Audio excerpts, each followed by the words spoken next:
La muerte del petrodólar o cómo vivir tranquilo en este escenario de guerra, segunda parte. En la parte anterior de esta conferencia hicimos una introducción y exposición circunstancial desde una lectura sociopolítica.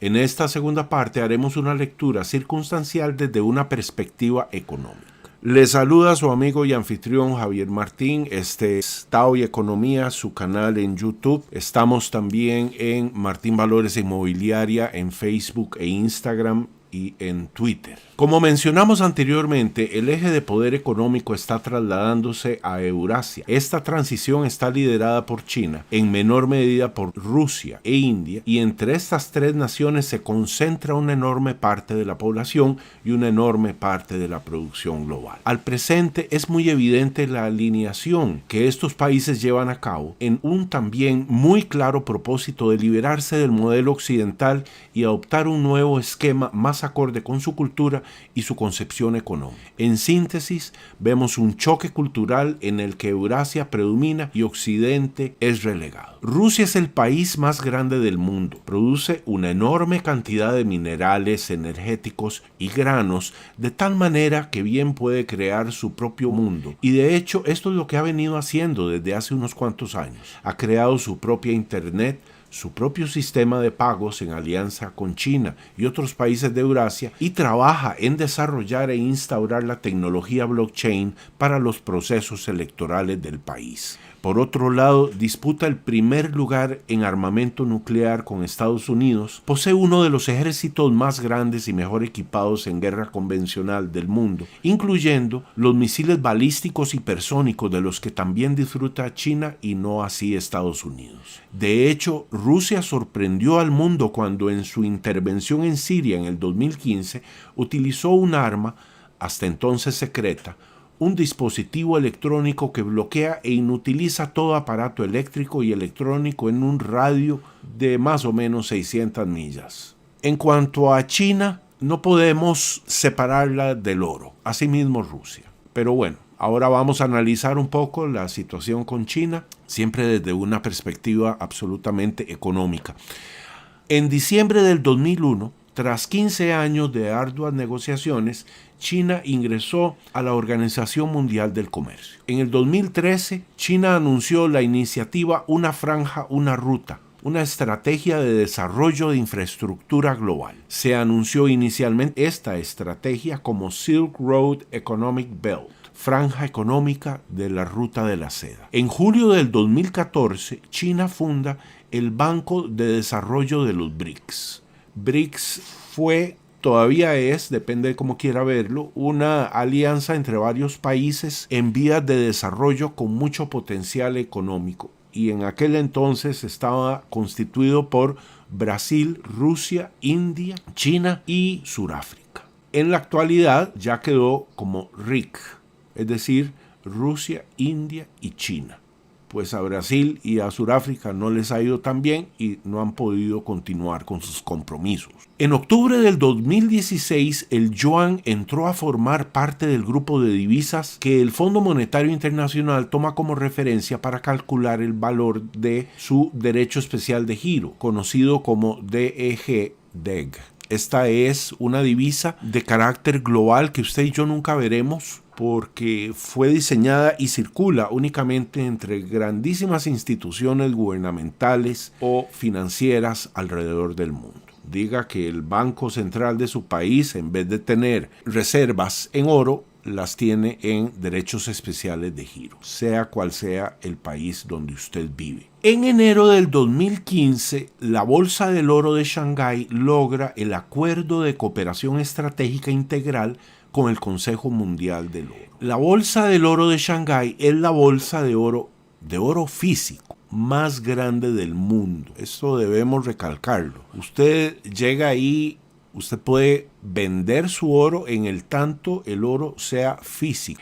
En marzo del 2018, China lanza los contratos futuros del crudo, también conocidos como petroyuan. Estos futuros están respaldados por yuan. Sin embargo, el poseedor puede redimirlos por oro físico en la bolsa de oro de Shanghái.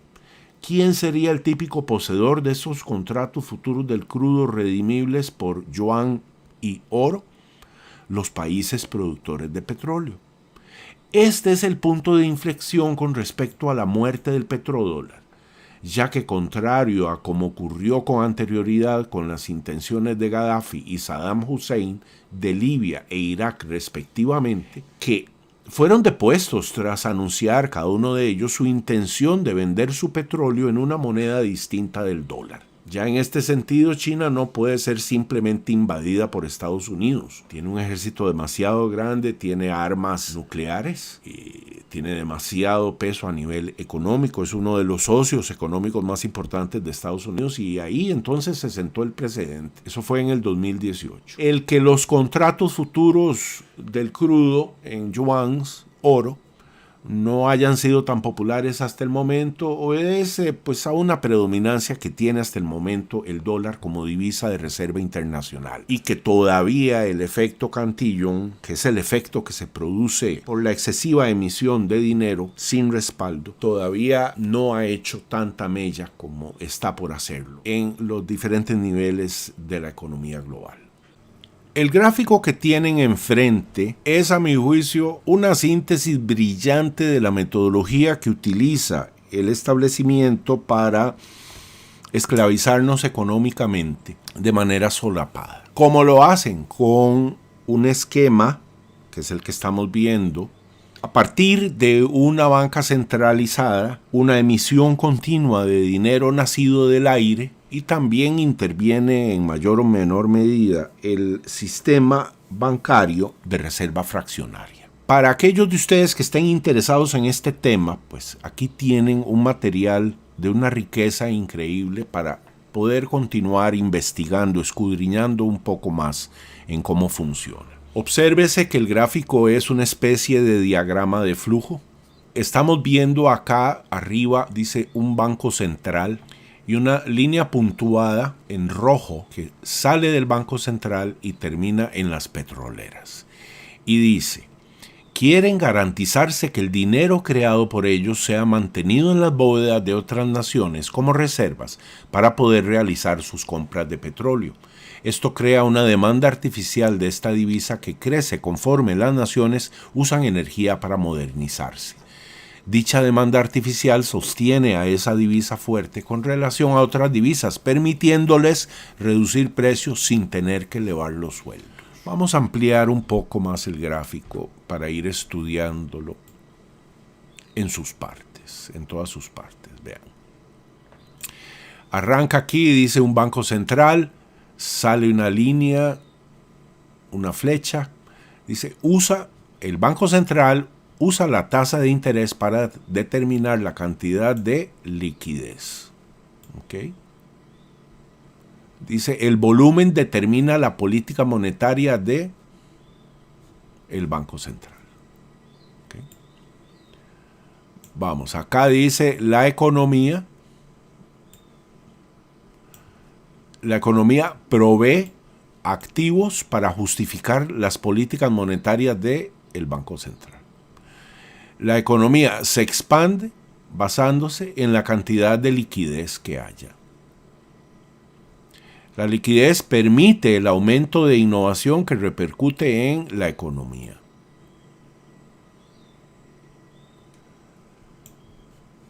Las petroleras aquí abajo, línea roja, directa, flecha, liquidez. Son las petroleras las que producen liquidez. Las petroleras determinan la productividad de la economía. ¿Por qué? Porque la economía funciona con energía. La liquidez es absorbida por las necesidades de las petroleras. ¿Okay? Vamos entonces arriba, a la izquierda. Esto que ven aquí es la gente, el pueblo, la polis, la ciudad. Entonces, la gente necesita empleos que serán suplidos por la política del Banco Central. Compra los bonos para estimular directamente a los empleos de la gente. La economía quiere más productividad por parte de la gente. La gente quiere, en cambio, mejores salarios por parte de la economía. Vean que todo está siempre concatenado. La economía necesita energía costeable de las petroleras. Por otro lado, la gente desaprueba la contaminación causada por las petroleras. Sin embargo, las petroleras, el petróleo, la energía, permite a la maquinaria realizar un mayor trabajo que el que la esclavitud realizaba. ¿Okay? En síntesis, aquí abajo dice, las petroleras colectan una casi infinita cantidad de divisa nacional y si no la gastan tendrán que pedirle activos físicos al Banco Central con el que están coludidos.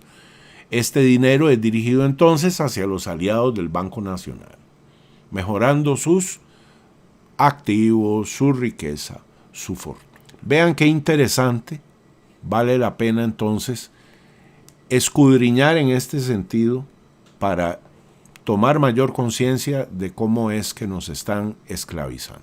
El gráfico fue tomado de un artículo de Zero Hedge y les estaré dejando con muchísimo gusto el vínculo en la descripción de este video. China y Rusia han venido comprando oro como si no hubiera mañana a partir de la crisis inmobiliaria del 2008. Obviamente, esta es una forma idónea de protegerse de la muerte del dólar como divisa de reserva internacional, que a su vez arrastrará a las demás divisas fiat del mundo hacia el colapso. Lo anterior obedece a la emisión infinita de dinero nacido del aire que destruye el poder adquisitivo de las monedas. Y es que desde hace décadas los gobiernos han venido emitiendo dinero sin respaldo para continuar adelante con un modelo basado en la deuda infinita. Es difícil de entender el nivel de irracionalidad de este sistema de deuda infinita que implosiona cada cierto número de años, en lo que se conoce como el ciclo recurrente de las burbujas económicas que se inflan y explotan, salvo que se visualice desde una perspectiva sociopática. Y es en este punto en el que la mayoría se impacta y niega la realidad como mecanismo de defensa, niega que vive en un mundo dominado por una oligarquía económica criminal y despiadada, niega que ha bajado su calidad de vida comparada con la que tuvieron sus padres y abuelos, niega que es esclavo económico con acceso a Internet usando un teléfono inteligente. Teléfono que eventualmente no le pertenecerá más debido a posibles presiones económicas y, en teoría, podemos ver un mundo cercano en el que deberá entonces comportarse este individuo de cierta manera, acorde con el dictado del Estado totalitario que le gobierna, a cambio de la concesión por parte del Estado del uso del teléfono inteligente, que en teoría pertenecería al Estado y no al individuo. Este proceso de negación es reforzado de mil formas con ayuda de los medios y las redes sociales. Sin embargo, deja de funcionar cuando arrecia el hambre y es justamente lo que ahora está sucediendo. Los precios están subiendo y no dejarán de hacerlo en virtud de que este es un signo inequívoco de que las divisas ya están perdiendo poder adquisitivo. Los bancos centrales tienen como única medida para combatir la inflación subir la tasa de interés. Sin embargo, esta vez es tan grande la deuda que de subir las tasas de interés, los gobiernos del primer mundo entrarían en un impago y se generaría el colapso de la economía global. Esto explica el por qué la Fed elevó recientemente la tasa de interés en apenas 25 puntos base, monto ridículo en virtud de la magnitud del problema inflacionario vigente. Al tenor de estos acontecimientos, el precio del oro ha alcanzado nuevos niveles récords recientes, superando los $2,000 la onza Troy y hallando en los 1900 su nuevo soporte. Y esto nos trae de vuelta al inicio de esta segunda parte de la conferencia. China y Rusia han venido comprando oro como si no hubiera mañana, a partir de la crisis inmobiliaria del 2008. ¿Ahora lo captan? China y Rusia observaron esta dinámica monetaria desde el 2009 y actuaron en consecuencia y a tiempo. Más aún, China no solo es el mayor productor de oro del mundo, sino que es también el mayor importador de oro del mundo. China ha venido promocionando intensamente el que su población ahorre en oro. La cultura china define el 60% de sus ingresos como ahorro inexorable. Tiene prohibida la exportación de oro. Ha tomado su inmenso lote de oro, lo ha refinado a .9999 y lo ha vaciado en moldes para lingotes de 1 kilo. Es decir, apuesta a la creación de un nuevo estándar, toda vez que el internacional es de 3 nueves, es decir, .999. Posee las 5 bóvedas de oro más grandes del mundo. Y ya bajo la luz de esta información, tiene mucho sentido la creación de la Bolsa del Oro Físico de Shanghái. Menciona Jim Rickards que el precio del oro sigue bajo porque así lo quiere China, y esto por cuanto le sirve que siga a un precio tan bajo para poder seguir comprando. Y agrega que cuando así lo quiera China, con solo subir el precio del oro un 20% en la Bolsa del Oro de Shanghái, esto haría quebrar al COMEX en corto tiempo, ya que los tenedores de oro papel exigirían redimir su certificado de oro en físico para hacer entrega física en Shanghái. Y con un ratio entre el papel y el oro físico o verdadero que tiene el COMEX, que supera por mucho los 150-1, se vería imposibilitado de hacer entrega y cerraría. Esto lógicamente tendría un efecto devastador sobre el sistema monetario internacional y sería tan grande que terminaría afectando a China.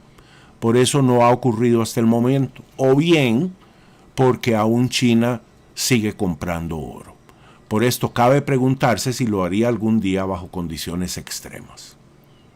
A un par de semanas de iniciadas las sanciones económicas contra Rusia, se observa claramente la función vital del oro en la sociedad, en este caso rusa, que ante la inmensa caída en el valor del rublo, el gobierno de ese país eliminó el IVA sobre la compra de oro y fue tanta la demanda que los bancos tuvieron que racionar temporalmente la venta de este metal amarillo. ¿A dónde queda Ucrania en todo esto? En varias oportunidades anteriores he manifestado que la guerra es un chivo expiatorio idóneo para explicar o encubrir las causas reales de la crisis económica devastadora que resulta del ciclo económico basado en la deuda infinita, ejecutada en el marco de los bancos centrales. Esa es la verdadera razón detrás de la guerra en Ucrania. Evidentemente esta es una síntesis un poco grosera, ya que deja de lado múltiples tonalidades de la complejidad en el marco de la geoestrategia, en la que intervienen Rusia y países involucrados en este conflicto. Sin embargo, estas son tonalidades de complejidad con beneficios y afectaciones para unos y otros, pero el tema central siempre será el económico.